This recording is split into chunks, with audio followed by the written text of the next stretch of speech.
खेलते हैं, ठीक है ना जी। खेल ही लो आज। हाँ हाँ, मैंने कब से बताया, मैंने कहा गेम खेलते हैं, मज़ा आएगा। इसका नाम है परसेप्शंस। इसमें होता ये है कि फ़र्ज़ करें अगर मैं खेल रहा हूँ पहले, तो मैं बताऊँगा कि मेरा पहला इम्प्रेशन किसी का भी क्या था, ठीक है। जब हम क्योंकि यहाँ खेल रहे हैं, वैसे तो ऑफिसेज में खेला जाता है, ठीक है, हम यहाँ खेल रहे हैं, वही जो पहली दफ़ा मैंने किसी को देखा, हाँ, तो मेरा पहला इम्प्रेशन क्या था और वो सही निकला कि वो गलत निकला, क्या है, सही है, ठीक है ना। तो मैं ही शुरू करता हूँ ताकि थोड़ा सबको अंदाज़ा हो जाए। हाँ। सबसे पहले उमर बैठा हुआ है।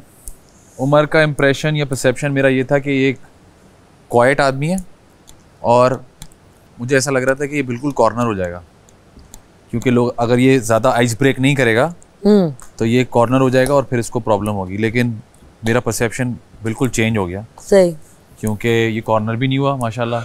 इसने अपनी रिलेशंस बनाए, लोगों से बातचीत भी की और इसके अपने बॉन्ड्स भी बने और माशाल्लाह अभी तक हम देख रहे हैं कि, और फिर इसने अपने आप को बड़ा अच्छा अनफोल्ड किया है, हाँ, वक्तन फ़वक्तन। नेहा मुझे अल्हम्दुलिल्लाह पहले दिन समझ में नहीं आई थी और आज माशाल्लाह 41वां दिन है, आज भी समझ नहीं आई। अरूबा के साथ मैं रिसेंटली काम करके आया था, तो मुझे पता था ये लड़की किसी के हाथ नहीं आएगी भाई, सही है, ये अपनी चीज़ें समझती है, लेकिन ये शदीद जज्बाती है, ये मुझे नहीं पता था, आई डिडंट नो। ये यहाँ के मुझे इसके जज्बातीपन का और गुस्से का अंदाज़ा हुआ कि भाई ये तो मतलब मरने मारने वाला सीन है लड़की का। नताशा का मुझे पता था कि नताशा बहुत लाउड है, ये तो मुझे पहले से पता है, एक, और आपकी वाइब भी एक वैसी है, लेकिन मुझे आपकी अथॉरिटी का नहीं पता था कि you have so much authority in you. वो मेरा परसेप्शन चेंज हुआ और मैंने नहीं सोचा था कि you have the quality to lead, बहुत कम लोगों में होती है, and you have the quality to lead, so that's a good thing. ये मेरे इंप्रेशन आप लोगों के साथ, किसी के सही निकले और किसी के कहीं कहीं गलत भी निकले। दानिश भाई, मुझे लगा था कि बहुत ही मासूम, बहुत ही मतलब शरारती टाइप के, और एक भोला सा होगा जिसको हर कोई बंदा ऐसे ऐसे करके ना चुटकी बजाएगा, तो ये करके लेके आओ छोटू, ये करके लेके आओ, लेकिन वो बिल्कुल चेंज हो गया। नताशा, शुरू में जब मैं इनसे हुआ, मैंने कहा कि यार बहुत ही स्वीट सी हैं, हम्बल सी हैं, सीनियर हैं, तो वो एक इमेज मैं लेके आया था इनको। जब मैंने देखा कि यार खामोश रहेंगी, ज़्यादा तंग नहीं करेंगी, लेकिन टाइम के साथ साथ, और मुझे लगा कि ये भी शायद वो रूड टाइप की होंगी क्योंकि बहुत अरसे से काम करती आ रही हैं ये, लेकिन टाइम के साथ साथ हमारी बीच में नोक-झोंक भी हुई, लड़ाइयाँ हुई, लेकिन जब मेरी इनसे बातचीत हुई तो मुझे ऐसा लगा कि हाँ ये लाउड हैं, बहुत लाउड भी हो जाती हैं, गुस्सा भी करती हैं, लेकिन अगर इनसे कोई मसला शेयर करो अपना, अगर इनसे आप बैठ के बात करो, इनको समझाओ, तो ये बहुत काइंड हार्टेड भी हैं, स्ट्रेट फॉरवर्ड है बहुत। तो ये था सबका। Thank you so much. अब मुझ पे खत्म हो गया तो मैं शुरू करती हूँ। जी करेंगे। जुनेद को जब मैंने पहली दफा देखा था तो जुनेद बदतमीज लड़का है, ठीक है, और उसके कुछ 2-3 दिन के बाद ही जुनेद की और मेरी एक फजूल सी बात पे, बहुत फारिग सी बात पे, जबकि वो जुमला आपने बोला मुझे लगा जुनेद ने कहा है, जुनेद बेचारा अगर ये कहता भी रहा कि नताशा मैंने नहीं कहा, गुस्से में मैंने कहा नहीं तुमने कहा है, और वो बहुत फजूल सी बात है, उसको तो मैं डिस्कस भी नहीं करना चाहती। अब जब घर में रहते हैं तो लड़ाइयाँ होती हैं। उसके बाद मैंने जुनेद के अंदर आहिस्ता आहिस्ता आहिस्ता आहिस्ता तमीज़ का एलिमेंट आते आते आते इतना देख लिया है कि अभी जुनेद मुझे लगता है इस घर में सबसे ज़्यादा तमीज़दार लड़का है। अरूबा के बारे में मुझे लगा था कि अरूबा एक समझदार और थोड़ी शार्प भी है अपनी हर चीज़ के अंदर। फिर अरूबा बीच में थोड़ी बदतमीज़ भी हुई, जो आई थिंक हर इंसान अपने आप को डिफेंड करने के लिए होता है और वो होना भी चाहिए, लेकिन कुछ जो नाइंसाफ़ियों वाली बदतमीज़ियाँ थीं वो मुझे अजीब लगी थी। लेकिन अभी 2 वीक्स से मुझे अरूबा के अंदर भी एक चेंज लग रहा है, और मुझे ये भी लगा कि अरूबा अपने फ्रेंड्स के जाने के बाद वीक पड़ गई है, जो मुझे अभी भी लगता है कि कुछ उसके 1-2 फ्रेंड्स गए हैं तो अरूबा वीक हुई। फिर लास्ट वीक तो अरूबा बहुत वीक नज़र आ रही थी कि शायद मेरे फ्रेंड्स चले गए हैं तो मैं वीक पड़ रही हूँ, लेकिन अभी वो कम बैक कर रही हैं, आहिस्ता आहिस्ता बेहतर हो रही हैं। चलें जी। अली, एक चीज़ जो मेरे अंदर शुरू से है अल्लाह की तरफ से, कि मेरी परसेप्शंस जो हैं वो बड़ी कम गलत होती हैं।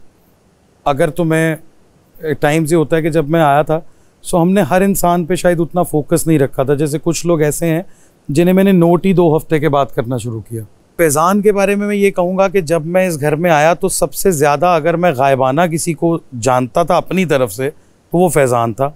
मुझे ऐसा लग रहा था कि यार इस बंदे की और मेरी बड़ी जमेगी भी, और हम बड़ा नेक टू नेक जाएंगे, क्योंकि ये भी एक खुला एंटरटेनर है। मैंने जितना आदि के साथ फैज़ान को देखा, वो एक बहुत ही, एक होता है ना पंजाबी में कहते हैं कि चाका नहीं खांदा, शर्माता नहीं है, वो सब एक आपकी मेहनत, आपकी रियाजत नज़र आ रही थी। और मेरी सबसे बड़ी डिसअपॉइंटमेंट ये थी कि जिस फैज़ान से मैं मिलने आया हूँ वो मुझे कहीं दिखाई नहीं दे रहा था। एक बहुत ही खामोश, एक बहुत ही रिजर्व, और बहुत ज़्यादा टाइम लिया इसने अपनी परसेप्शंस को क्लियर करने में लोगों के बारे में। नेहा ये बहुत ही सेंसिबल लड़की है। हमें लगता है कई दफ़ा कि ये हमें अनएक्सपेक्टेड रखेगी, इसी में इसकी जीत है। ये जो कर रही होती है ये पूरा फैसला करके सोच के करती है। उसमें इंसान है हम, हमारी प्लानिंग में कभी हम किसी को शेयर कर लेते हैं, किसी से मशवरा कर लेते हैं, लेकिन तमाशा घर की सबसे खूबसूरत और सबसे बदसूरत बात है भरोसा।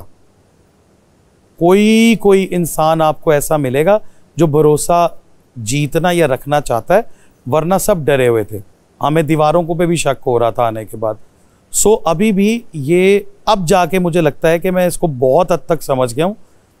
अब ये बहुत जज्बाती भी है, ये बहुत प्रेशर भी लेती है, ये टास्क और एलिमिनेशन का हमसे सबसे ज़्यादा प्रेशर लेती है। और अभी तक जो हम इसको समझ नहीं पाए वो बेसिकली वो जो इसका इंस्टेंट रिएक्शन होता है, एक बच्चा जो कि अच्छा भला घर में सिस्टम चल रहा हो और उसको एकदम हॉस्टल में भेज दिया जाए और वो हॉस्टल में 2 साल लगाने के बाद उसको वापस नॉर्मल स्कूल में लाया जाए, तो वो सबसे डिफरेंट लगेगा आपको। तो वो जो इसकी लाइफ का अकेलापन है ना, कि यार इसको जो अंदर कहीं बैक ऑफ द माइंड गिला है कि कुदरत ने इसे मौका नहीं दिया कि ज़्यादा लोग इसको समझें, और ना ही इसको ये मौका मिला कि ये लोगों को समझाए। तो इस गेम में आने के बाद इसको सबसे पहली जो फिक्र नहीं थी कि मेरे बारे में कौन क्या सोचता है, मेरे पास इतना टाइम ही नहीं है कि मैं उनको बैठ के क्लियर करूं। कोई मुझे समझ गया तो ठीक है, नहीं समझ रहा तो ऐसे ही समझते रहो। सो वो care free yet very careful girl at the same time, वो मुझे नया समझ में आई। उरूबा एक लड़की जो इज्जत दे रही है, जिसको पता है कि यार किसको कितनी इज्जत देनी है। कोई आपको इज्जत देगा तो उसके बदले में डबल इज्जत दूंगी, नहीं देगा तो फिर मैं उतनी खूंखार भी हूँ। वक्त के साथ मुझे पता चला कि नहीं, she is a very emotional girl, she is very sensitive about friends. कोई भी ऐसी बात इसको पता चली, ये उसका प्रेशर लेती है, जिसका भी एग्जाम्पल हमने 2 दिन पहले भी देखा कि फैज़ान ने एक छोटा सा प्रैंक किया, बट वो अपनी गेम भूल के उस प्रेशर में चली गई। और मुझे पता चल रहा था कि इसको कोई आवाज़ सुनाई नहीं दे रही, बट अब बहुत हद तक क्लियर है कि ये बड़ी इमोशनल, बड़ी सेंसिटिव लड़की है। और सेंसिटिव इस हद तक है कि अगर कोई इसके खिलाफ तवक्को बात हो तो ये उसको बहुत आगे तक लेके जाती है।